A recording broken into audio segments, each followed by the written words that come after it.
जादुई लस्सी का कुआं। किशनपुर नाम के गांव में मोहन और सोहन नाम के दो भाई रहते थे। मोहन बचपन से ही बहुत मेहनती और ईमानदार था और सोहन एक नंबर का आलसी और बेईमान। मोहन के पिता की लस्सी की दुकान थी और दोनों भाई उसे ही संभालते थे। सुबह के 11 बज गए। वो मोहन तो 6 बजे ही दुकान पर चला गया और एक तू है जो बिस्तर तोड़ रहा है। जा दुकान पर। अभी जाऊं या रात को कितनी ही कमाई हो जाएगी। मुंह बनाता हुआ सोहन दुकान पर जाकर सो जाता है।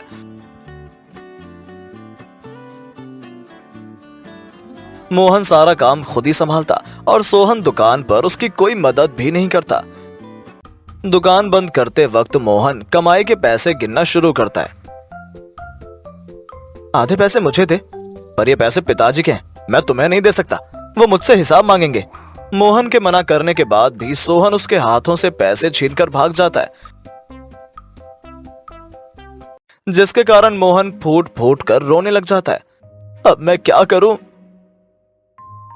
मोहन रोते रोते सोहन को हर तरफ ढूंढता है, पर वो उसे कहीं नहीं मिलता।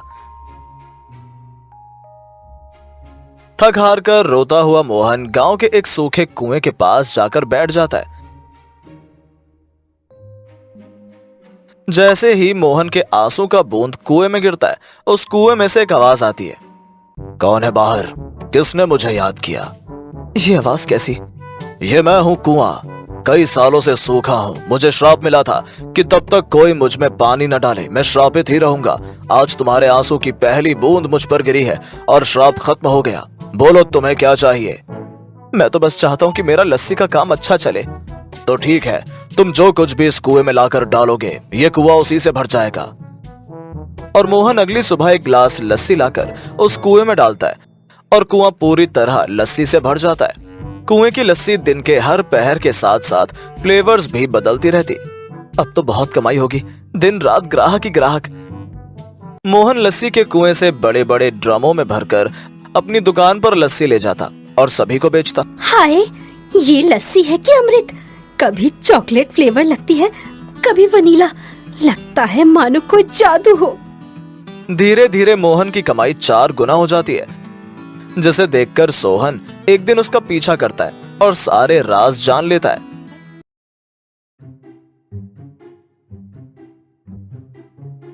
ये गवार का गवार ही रहेगा।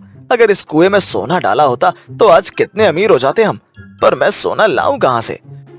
ढेर सारे सोने के लालच में सोहन गांव के सेठ के घर चोरी करने के लिए छिपकर जाता है। आखिरकार अमीर होने का वक्त आ ही गया। सोहन गांव के सेठ की तिजोरी से एक सोने का सिक्का चुराकर उस कुएं के पास जाकर कुएं में सिक्का डालकर अंदर झांकते हुए कहता है, अंदर तो बहुत गहराई है, पैसा ही पैसा होगा। लालच में सोहन जैसे ही कुएं में झांकता है, वो भी कुएं में गिर जाता है। एक सिक्का कई सिक्कों में तो नहीं बदलता, उल्टा एक बहुत बड़े सिक्के में बदल जाता है। सोहन एक राक्षस जितना बड़ा हो जाता है और सिक्के के साथ कुएं में ही फंसा रह जाता है। कोई तो मुझे बचाओ, बचाओ। अगली सुबह मोहन कुएं पर लस्सी लेने आता है और सब समझ जाता है। तुम्हारे लालच ने देखो क्या किया सोहन। हे जादुई कुएं, सब ठीक कर दो। अगर सोहन और सिक्के को पहले की तरह किया तो इस जादुई कुएं का जादू हमेशा हमेशा के लिए खत्म हो जाएगा। मोहन, तुम्हें कुछ हासिल नहीं होगा। मुझे मंजूर है, मैं मेहनत करके कमा लूंगा। मेरे भाई को ठीक कर दो। मोहन सोहन को बचा लेता है।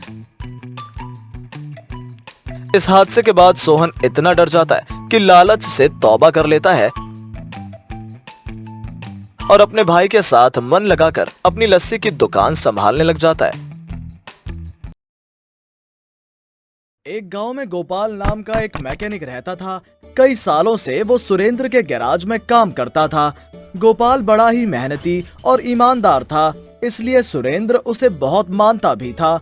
गोपाल को नई नई चीजें बनाने का बहुत शौक था और आए दिन वो कुछ न कुछ बनाता रहता था। एक बार, गोपाल, कुछ दिनों के लिए मैं शहर से बाहर जा रहा हूँ। गैराज का ध्यान तो तुम अच्छे से रख ही लोगे, मुझे विश्वास है। मैं आपका भरोसा टूटने नहीं दूंगा। सुरेंद्र अपना गैराज गोपाल को सौंपकर शहर चला जाता है। गोपाल आई हुई सभी गाड़ियों को अच्छे से रिपेयर करता और हमेशा की तरह अपना काम मन लगाकर कर रहा था। कुछ दिनों में आई कई गाड़ियों के बेकार पुर्जे जमा हो जाते हैं। आज गैराज बंद करके सभी भंगार को भंगार वाले को बेच दूंगा। बहुत भंगार जमा हो गया है। गोपाल रात को भंगार वाले के पास जाता है, जहां उसकी नजर एक पुराने से टूटे और जंग लगे ट्रक पर पड़ती है। ये तो वही ट्रक है जो पिताजी चलाया करते थे। ये यहाँ अपने बचपन और पिता से जुड़े उस ट्रक को देखकर गोपाल की आंखें जगमगा उठती हैं। उसे भंगार वाले से खरीदकर अपने घर ले आता है। दिन में गैराज संभालना और रात को ट्रक की मरम्मत करना। गोपाल दिन रात मेहनत कर उस ट्रक को रिपेयर करता रहता। ये क्या बला ले आए आप? दिन रात बस इसी में लगे रहते हैं। इस ट्रक को नया रूप देना मेरा सपना है। ये ट्रक मेरे पिताजी चलाया करते थे। बहुत मन था उन्हें इसे खरीदने का। आज मैंने इसे खरीद ही लिया। और कुछ दिनों बाद ट्रक को एक नया रूप देकर गोपाल तैयार कर ही देता है। और तभी उसके गैराज का मालिक सुरेंद्र लौट कर आता है और ट्रक को देखकर बहुत खुश हो जाता है।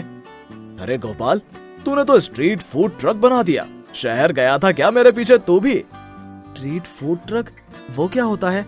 शहर में तो ऐसे बहुत सारे वाहन देखे मैंने। चलता फिरता ढाबा ही समझ। अपना विश्वासी आदमी मानकर एक सलाह देता हूँ।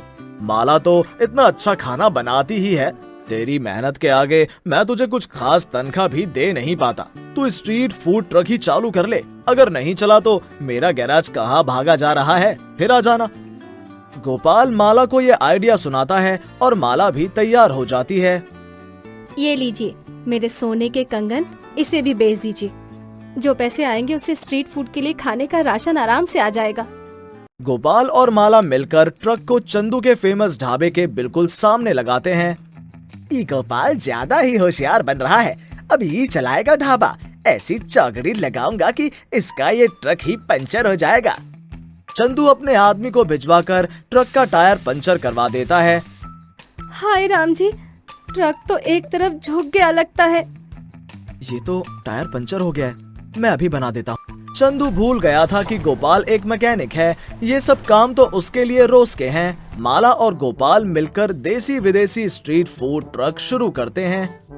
आइए आइए, हमारे यहाँ देसी विदेशी सभी तरह के फूड आइटम मौजूद हैं। भाभी, एक डोसा तो देना। माला उसे एक टेबल के साइज का बड़ा डोसा देती है। ये हमारा स्पेशल डोसा है।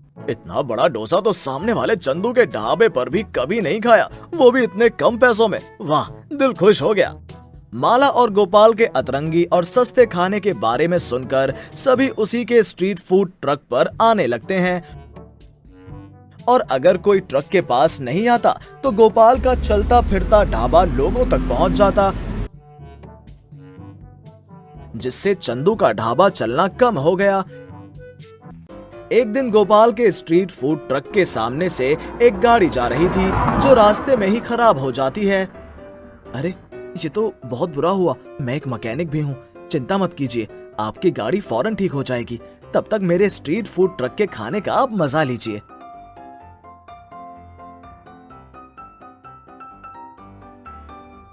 तुम तो बहुत अच्छा खाना बनाते हो। पास के गांव में एक फूड कॉन्टेस्ट हो रहा है। मैं उसी का इवेंट ऑर्गेनाइजर हूँ। तुम्हारा नाम भी सजेस्ट कर देता हूँ। 1 हफ्ते के बाद ही फूड कॉन्टेस्ट होगा और जो भी जीतेगा उसे 1 लाख का इनाम मिलेगा। ये सारी बातें चंदू सुन लेता है और वो भी कॉन्टेस्ट में खुद का नाम डलवा देता है। 1 हफ्ते बाद सभी पास के गांव जाते हैं, जो बहुत खूबसूरती से सजा हुआ था। दूर दूर से लोग उसमें पार्टिसिपेट करने आए हुए थे, पर एक एक करके लोग आउट होते जाते हैं और अंत तक बचते हैं तो चंदू और गोपाल। ये कॉन्टेस्ट तो और मजेदार होता जा रहा है। अब नेक्स्ट आप लोगों को डोसा बनाना है। अब तो गोपाल जीत जाएगा, मैं ये नहीं होने दूंगा। चंदू चुपके से गोपाल के डोसे के घोल में गोंद मिला देता है ताकि चंदू और माला डोसा बना ही ना सकें। माला डोसा बनाना शुरू करती है। ये घोल बर्तन में चिपक क्यों गया जी? अब क्या होगा? हम क्या करेंगे? इतने देर में तो नया घोल तैयार भी नहीं होगा। अब चावल का डोसा तो नहीं बन सकता, तो क्या दाल का डोसा बना लें? दोनों टीमें अपने अपने डोसे जजेस को खिलाते हैं। क्यों गोपाल जी, आपने दाल का डोसा बनाया? ऐसा क्यों? मैंने आज से पहले ऐसा कुछ भी नहीं खाया था। पता नहीं सर, अचानक मेरे डोसे के घोल गोंद जैसा चिपक गया था, इसलिए हमने ये ट्राई किया। आपका प्रेजेंस ऑफ माइंड तो बहुत अच्छा है, पर डोसे का बैटर ग्लू जैसा, मुझे कुछ गड़बड़ी लगती है। जांच पड़ताल में चंदू के पास गोंद का डिब्बा मिल जाता है और उसे गेम से डिस्क्वालीफाई कर दिया जाता है। और इस चैंपियनशिप के विजेता हैं गोपाल और माला, स्ट्रीट फूड ट्रक वाला। चंदू को अपने किए का फल मिल जाता है, लोगों में उसकी बहुत बदनामी होती है और स्ट्रीट फूड ट्रक वाला बहुत फेमस हो जाता है। हेलो दोस्तों, कैसे हैं आप सब? हमारी कहानियां देखने के लिए हमारे चैनल को सब्सक्राइब कीजिए और हाँ, बेल आइकॉन पर क्लिक करना मत भूलिएगा।